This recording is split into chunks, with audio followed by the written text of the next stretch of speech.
Here's the demo on how to do the background wash on our Sumi landscape paintings. So first off, you're going to need to have a watercolor palette, a Sumi brush, I have a couple here just in case, and a cup full of water. You guys are sitting at tables, so the more that you share resources, the more quickly you're going to be able to clean up at the end of class. So if multiple people are doing different colors or anything else, like you can get away with just 3 of these per table. Everybody gets their own brush, and you can share water cups depending on what types of colors you have. We can cross that bridge when we get there. So just make sure you have the supplies you need. Your name and period should be on the back, and you're taking out just one of your pieces. So we're just going to do one for the background for now, and then we'll worry about another one another day. So the side that has all of the texture on it should be the one that we have out right now. So texture side up, we're going to do what's called a wash, which is where we wet the whole page, and all of the paint that we're applying has a lot of water to it. When we're doing dry brushing, which is going to be a little bit later on, there's less water and you have a little bit more control with what we're doing. But right now, our goal is to just fill the page up with color as much as possible. So I'm just using water right now. I'm just dipping my paintbrush in. Don't want it to be like so excessively watery that I'm going to ruin my paper.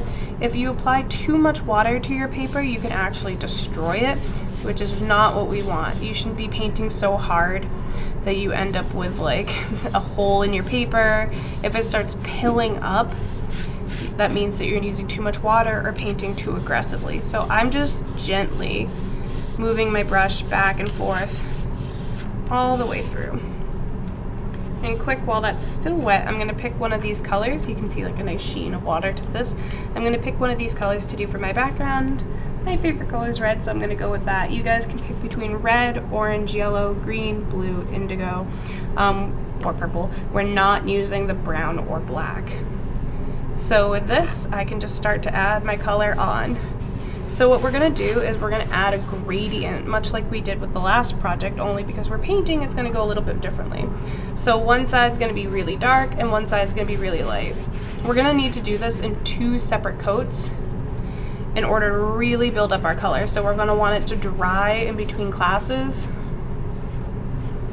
and then we'll come back for it later. So today's we're not going to get all the way that we want, but we're just focusing on getting color onto the page.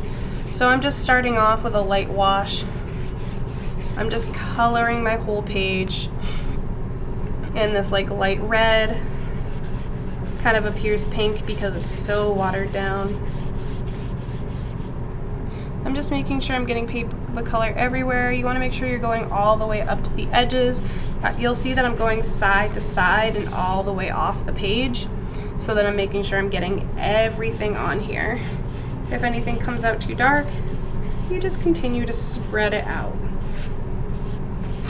It's okay to be getting paint on the table. We're going to be cleaning the tables at the end of each class. So I've started out, I have like a nice even coat, and now I can start to go in and add more color. So where you have more paint and less water, it's going to appear much, much darker. So you'll notice I'm not spreading it out nearly as much as I was before. I've picked this side to be my dark end and this side down here to be my light end. So I'm making sure that this is as dark as I can get it, and then slowly blending out. So you'll see I keep adding paint to the same section. Want to get it nice and dark. And then as I spread it out, that's when I can start doing like more sweeping motions and really just focusing on spreading the color as much as I possibly can.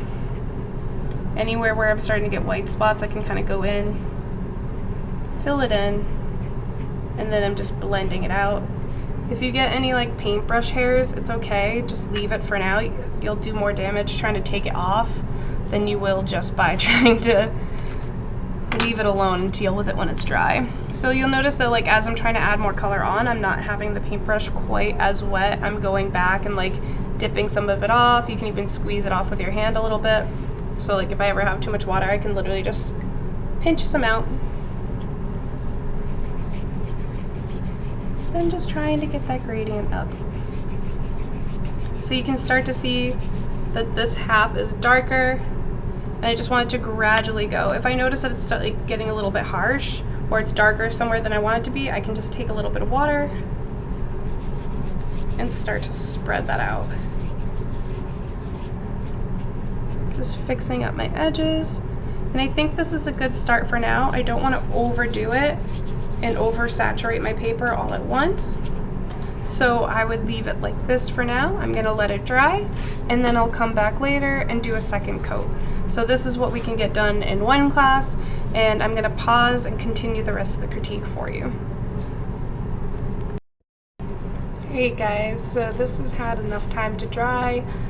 It's not all the way, but ideally between classes you guys will have it fully dried, and I'm gonna repeat the same process that I did last time, again over the second coat to really saturate the paper and really get that gradient of wash that we're looking for, so dark to light. So we've already wet the paper the last time.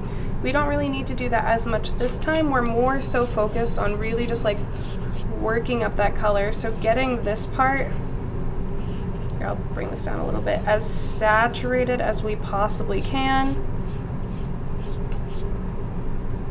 So you can see I'm going back and forth to the paint a whole lot.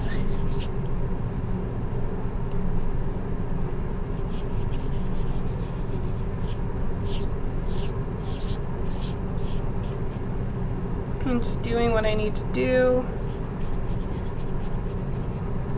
I really want to get like as dark as I possibly can. So I'm just continuing to work it up. You can already see that this section is so much darker than the others. So I'm just going to continue what I'm doing. As I move slowly to the lighter side, I can spread things out a little bit more. I can take wider brush strokes. You want to just make sure everything blends so that you don't have any like harsh lines. You can tell exactly where you stopped. You want it to smoothly go from top all the way to bottom. Because we've already like put a coat down, you don't even need to paint all the way to the very bottom, because we already have that like light value that we're going for. We're just trying to work up our dark tones and our mid tones right now. If there's anywhere at the top of your paper where it's still white, you can go through, add that color in. Just make sure you spread it out so you don't have like any really dark spots in a section that's supposed to be all light. I know you guys can't really see that on my camera. Let me see if I can lift this up a little bit. So I've just added this. Also keep in mind, like, it's wet right now, so it also appears darker, so I'm gonna spread it out a little bit more so you can see that. But we're starting to see that real gradient of dark to light. Anywhere where there's too much water, it'll start to like pool together. I'm just gonna go back in, add some more paint.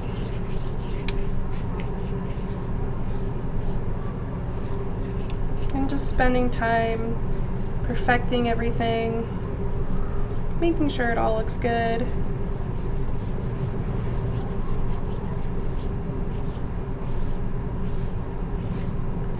Spreading everything out, making it nice and even. It takes patience. If you're rushing through it, it's not gonna look great. Just going through. And anywhere where it starts to blob up like that, you can just take a little bit of water and spread it back out. So now I've got a nice gradient of dark to light. When I pick this up, I want to make sure that I keep it nice and even. So keep 2 hands under it at all times. You don't want to be like holding it upside down or anything like that, because all of this paint is wet. So it's just going to spill right off. So I'm holding it nice and even with my hands. I will bring this over to the drying rack and place it on a lower roll, and then I can clean up my supplies, which I'm going to pause and show you. And when we do this in class, I'll show you where the drying rack is and how to put it on there. So for first steps for cleaning up, and we're going to work as a class for this, we can just clean up any of the wet paint in the palette with just a dry paper towel. You want to make sure that you're not blending colors with each other. We don't want to be getting one paint color into another.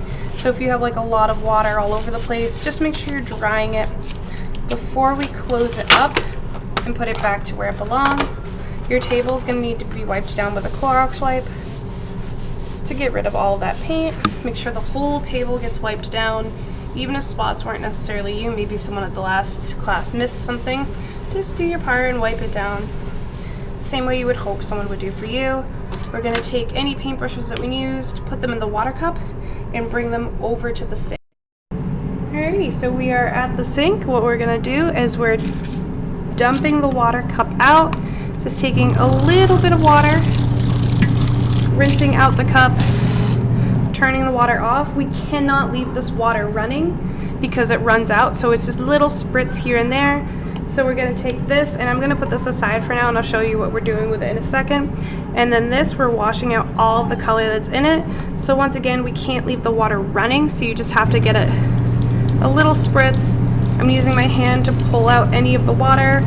I can see that it's running clear, and I'm turning it out. That's all the water that I needed for that. I didn't need to leave it running for a long time. I just ran it under, squeezed out the water, and then once again, I'm going to show you what to do next.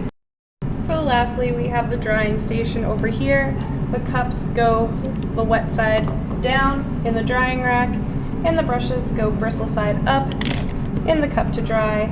And then there you have it. So making sure everything is fully cleaned up at the end of each class, all paint and materials are taken care of responsibly, and then we're doing our part to help everybody clean up, following your tasks. And let me know if you guys have any questions. Thank you.